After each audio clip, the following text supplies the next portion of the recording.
Okay, so we need to use this formula to give an expression for the perimeter of the rectangles, show the working. Okay, so let's use that. Perimeter equals 2 times the length plus 2 times the width. So let's rewrite that and plug in the values we know. So perimeter equals 2 times whatever the length is. Well, the length is this one. It's the longest, so 3x plus 2 plus 2 times whatever w is. And w in this case is x plus 1. So the next line becomes a little bit interesting.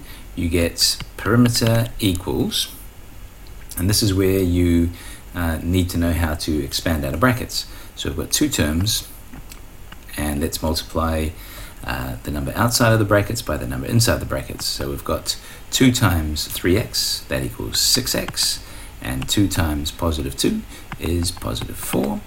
And we're going to add the same idea here. We go through this process. Positive 2 times x equals 2x, and 2 times 1, that's positive 2. Now we need to collect some like terms, so let's just identify the term in their operation, and now we can do some simplifying.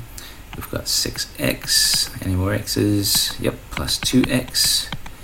Okay, and that's it. So that gives us 8x, positive 8x that is, and that should go into our final answer. And the other piece of working is plus 4 plus 2, which is plus 6. And so our answer basically is P equals 8x plus 6. And that is the expression to represent the perimeter. Do the same kind of process here. So perimeter equals 2L plus 2W, right? So let's plug in what we know.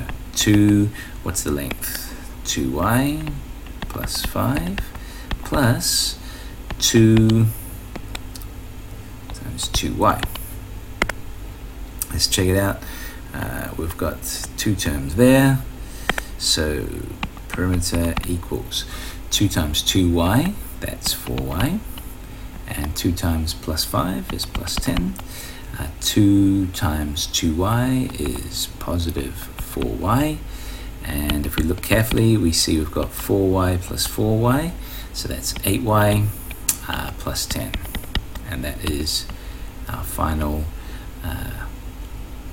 expression. And let's do the same for the last one. Start with the same formula, nothing new. It's all simple. Let's keep it all the same. Plug in the values. So 2 times the length, which is 3y minus 1. And we're going to add 2 times the width, which is y plus 1. Okay, let's identify the terms. So we got that and that and that and that. So now let's do some multiplying. 2 times 3, y is 6y. 2 times minus 1 is minus 2. 2 times y is plus 2y. And 2 times plus 1 is plus 2. Let's do some simplifying here. So we got 6y plus 2y, so that's 8y. Minus 2 plus 2 is 0. So that is the final answer.